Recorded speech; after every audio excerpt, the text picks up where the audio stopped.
رضا کا غریب بابا 14 سال گزر گئے. 183 ہجری کی 23 رجب آئی. ہارون ملعون بیمار رہنے لگا. اس نے کہا میری بڑی خواہش تھی میں اپنی زندگی میں موسیٰ کاظم کا قتل سنتا. میں بیمار ہو گیا ہوں لیکن موسیٰ کاظم ابھی زندہ ہے. اس نے سندی بن شاہی کو بلا کے کہا کیوں سختی نہیں کرتا؟ کہنے لگا بڑی سختیاں کر کے دیکھ لی، بڑی سختیاں کر کے دیکھ لی، اس سے زیادہ سختی کیا کریں؟ ہم نہ اس کو لیٹنے دیتے ہیں نہ بیٹھنے دیتے ہیں. کہنے لگا کس حالت میں رہتا؟ وہ کہتے جب بھی کنویں کا کھڑکی کھول دے ایک ہی آواز آئی ہے شکر اللہ شکر اللہ. وہ ہر وقت تسبیح کی حالت میں رہتا ہے. ہارون کہتا مرضی کی گورنری دوں گا، مرضی کی دولت دوں گا، جتنے دنوں میں جلدی موسیٰ کاظم کو قتل کرے گا اتنا بڑا عہدہ دوں گا. اس مولعون نے مصر سے منگوائی ہوئی زہر سندی کے حوالے کی. سندی بن شاہق زندان میں آیا، اس نے موسیٰ کاظم کو کھانے میں زہر دیا. اب جتنے سید اور غیر سید بیٹھے ہو رو کے ماتم کر کے مجھے جملے کا جواب دینا. جسے زہر مل جائے اسے دو چیزیں بڑی ضروری چاہیے، ایک پینے کو پانی کے تڑپنے کو جگہ، ایک پینے کو پانی کے تڑپنے کو جگہ.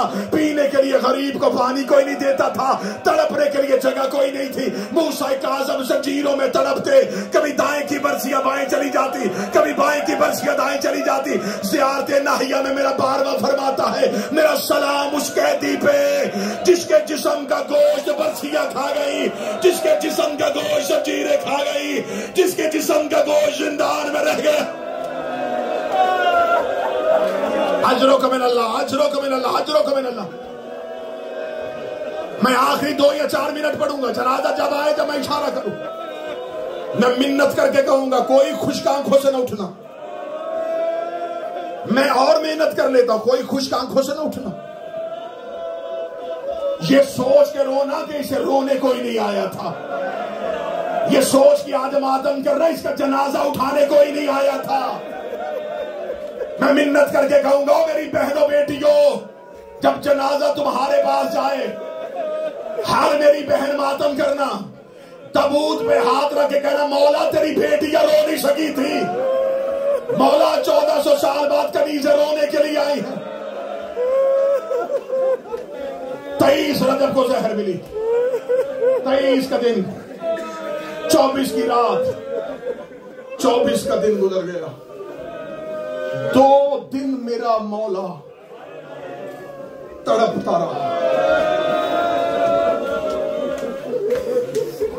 تڑپ تڑپ کے کہتا رہا السلام علیکہ یا ابا عبداللہ الحسین. تڑپ تڑپ کے اپنے دادا حسین کو یاد کرتے رہے. زندان کا سپاہی مشکور کہتا ہے کہ میں نے 24 اور 25 کی درمیانی رات امام کے اس کنویں کی کھڑکی کو اٹھایا. وہ کہتا 14 سال سے میں نے اس قیدی کو بولتے نہیں سنا تھا. وہ کہتا جب میں نے دیکھا کہ زندہ ہے یا مر گیا ہے، وہ کہتا میں نے کھڑکی کھولی، تڑپتے ہوئے آنکھیں اٹھائے. مشکور کہتا ہے میرا جسم کانپنا شروع ہوا. امام کی آنکھوں میں اتنی بے بسی تھی. کہتا میری طرف آنکھیں کر کے 14 سال بعد پہلی بار بول کے کہتا تیری کوئی بیٹی ہے؟ مجبور کہتا میں نے کہا میری بیٹی ہے. رو کے کہتا میری وطن میں 16 بیٹیاں.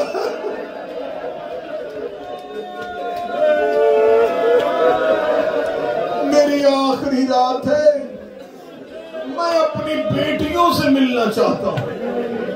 جب کہنا میں بیٹیوں سے ملنا چاہتا ہوں، مشہور کہتا میرا بدن پسینے میں ڈوب گیا. میں نے کہا کاش میرے پاس اختیار ہوتا، میں تیری زنجیریں کھولتا، میں تجھے مدینے پہنچاتا. وہ کہتا میں نے اتنا کہنا تھا امام دے کے کہتے ہم تیرے اختیار کے محتاج ہیں.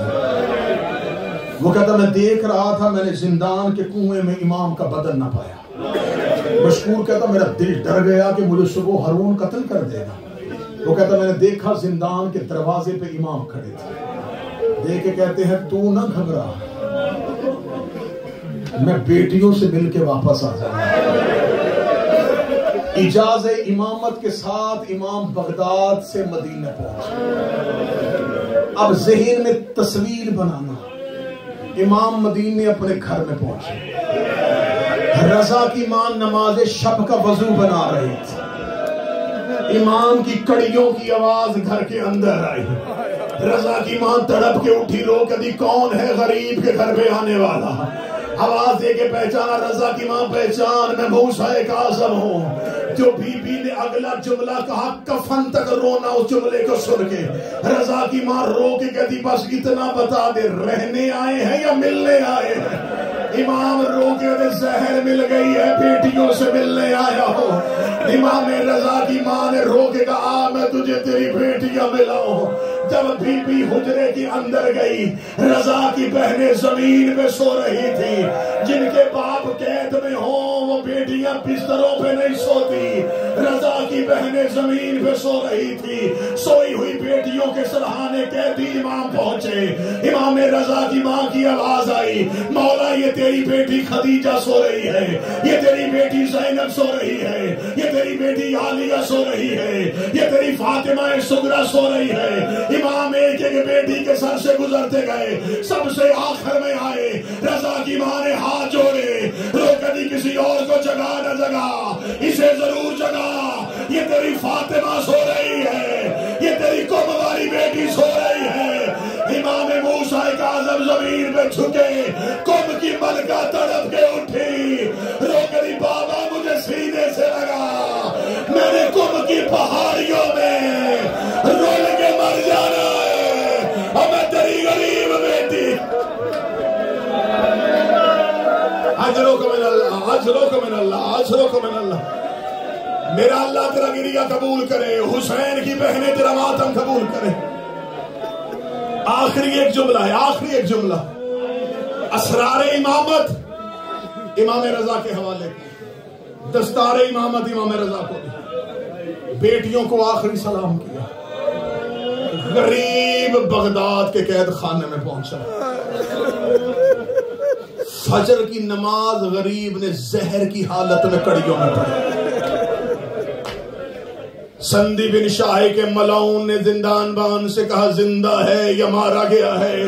کہنے لگا ابھی تک کنویں سے تسبیح کی آواز آ رہی ہے، اب کوئی سید بیٹھا ہو مجھے معاف کر دینا، کوئی دل کا مریض بیٹھا ہو تو کانوں پہ ہاتھ رکھ لینا، میں 25 رجب میں جنازے سے پہلے میں جملہ چھپا نہیں سکتا۔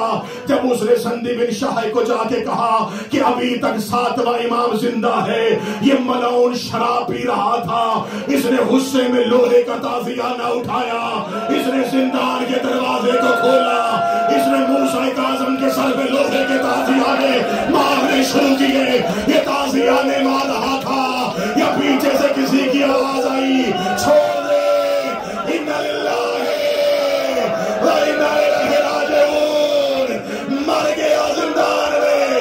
ایک لمحہ مر گیا زندان میں زہرا کا بیٹا، مارا گیا زندان میں زہرا کا بیٹا۔ میری محنت خراب نہ کرنا، محنت خراب نہ کرنا، مجھے مصائب کے آخری جملے پڑھنے دینا۔ جنازہ کہاں تھا؟ زنجیروں میں۔ لاش کہاں تھی؟ پرسیوں میں۔ اب رکھ میرے سر پہ قرآن، پڑھ دیتے ہیں ذاکر عمران بھائی کہ جنازہ اٹھایا گیا، اٹھایا گیا، اٹھایا اس کا جاتا جو زمین پہ ہو، جنازہ برچھیوں سے کھینچا گیا، جنازہ نیزوں سے نکالا گیا، 4 مزدوروں نے چادر میں جنازہ اٹھایا، یہ بدن نہیں تھا، یہ موسیٰ کاظم کے جسم کا قیمہ تھا، یہ گوشت کے ٹکڑے تھے، یہ چادر میں اٹھا کے پلے بغداد پہ آئے، پلے بغداد پہ آ کے انہوں نے جنازہ رکھا نہیں، انہوں نے جنازہ پھینک دیا۔ ایک کالے برقعے والی بی بی بغداد کے پل پہ کھڑی تھی، رو رو کے کہہ رہی تھی کوئی میرا بیٹا دفنا دو، کوئی میرے لال کی کڑیاں کھولو، اور میرا بغداد کا